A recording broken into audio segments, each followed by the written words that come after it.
Brothers and sisters in Islam, we live in a time now that Rasulullah ﷺ gave us many warnings and signs about. He gave them as clear as the sun is from the day, with some ambiguities here and there that can be interpreted as time goes on. He told us that there will come a time where people will be so hooked with their hearts on this dunya that they no longer think about death anymore. Death is the last thing they want to talk about. In fact, we do live in a society like that. In the media, in all sorts of media, at schools, the way the society is run, it's all about life, not about death. In fact, talking about death seems like you're crazy, something's wrong with you. Isn't that correct? They sit and they say, well, these Muslims talking about death. I'm sure if a non-Muslim heard me right now standing here before you saying to you, the smart person is the one who thinks about death, they'll say you're the craziest people. You are the furthest away from smart. But when you put it in context, what does death mean to us? Death to us means that it's the end of your exam and now it is time to be judged for what you have done or what you have not done. It's the end of the exam.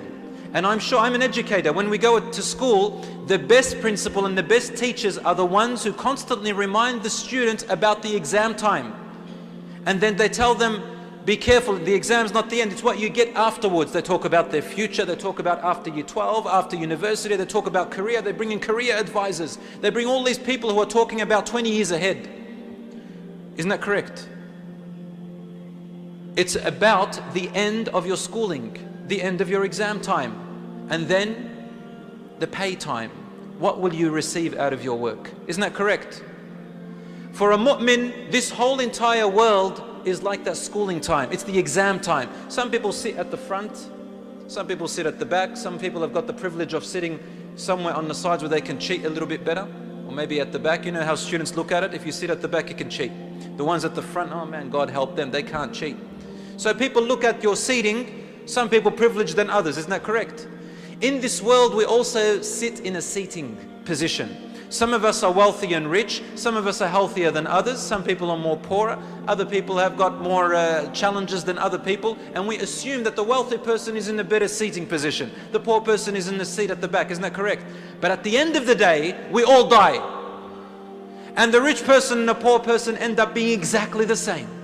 Exactly the same. And that's why they don't want you to talk about death. They want to keep this hierarchy. Get wealthy and very rich, and that's, you know, high status. And this is what it's all about. Drive an expensive car, have an amazing house, have a high position and status, get a name and a fame, fortune. Which explains to me why people, or a question, why people love to display themselves on social media in a way that they are not. You know what I'm talking about, right? On Facebook, on Instagram, on Snapchat, not one of those people up there is really who they are. We live in a fake world. Not one person, any model on that billboard actually exists in real life. Did you know that? Every single model you've ever seen of any man or woman or child or animal advertising anything or promoting anything is actually real. Because they're all photoshopped. Isn't that correct? A smile. How long does a smile take for a person to do? 5 seconds? 2 seconds? And a snapshot is very quick. Anybody can smile. I would like to see that person after they smile, after they've taken that snapshot. Texting each other. We text each other and we put a big smiling face. But if you look at that person who's texting, what do they look like? A zombie would be an understatement.